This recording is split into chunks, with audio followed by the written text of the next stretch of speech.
The Academy Award-winning film, Frozen, from Disney Animation Studios that premiered in theaters in 2013, is not what you may believe it to be. Frozen centers around a fantastical story of two princesses, princes, animals, and a love both lost and found. These are all common themes of Disney movie magic. As is a common theme with classic Disney films, there are many different rumors and theories that follow the film around. A personal favorite of mine is towards the beginning of the film.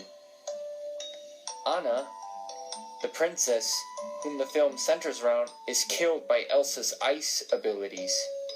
The trolls resurrect her, but as a decaying undead creature, thus leading to the song, Do You Want to Build a Snowman, to be far more malicious.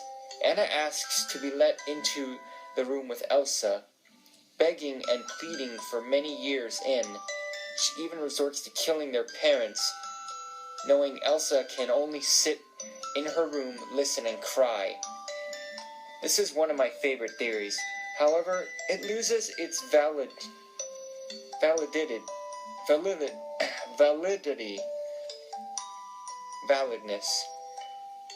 The movie continues on.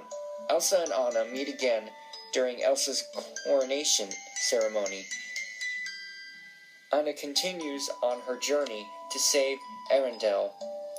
I have come to a new conclusion. It may not include zombies and hidden conspiracies, but it is the truth. The previous theory was close with its assumptions, but Anna never died at the beginning of the film when she and her sister were playing. Elsa never had any magic powers in the movie that would lead us to believe that. Anna came to Elsa in the middle of the night and asked for her to play in the snow. Like little girls do, they break the rules and go outside together. Unfortunately, Anna falls unconscious when climbing one of the dunes of the snow outside their home in beautiful frozen Arendelle.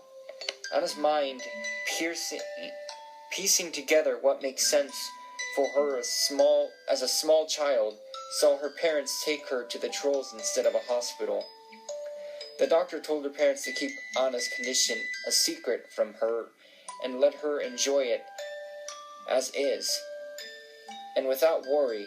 In truth, however, the doctor had explained to her parents that she had a brain tumor. Given the current time period, there is little that could be done, and so their only option is to wait until the inevitable would take place.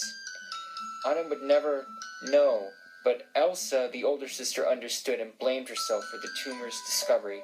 As Anna grew older and the movie progresses, Elsa distances herself from her sister in fear that anything she could do could only make things worse.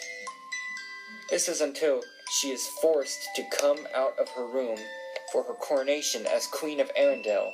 During the ceremony, Elsa is constantly telling herself to conceal and not feel the guilt she has when seeing her sister. The tumor began to put pressure on Anna's brain, warping her perceptions of reality. These warped perceptions caused her to fall in love with a man she meets moments before seeing the magic that we as an audience are able to see. Realizing that her sister's condition is becoming worse, Elsa flees the kingdom.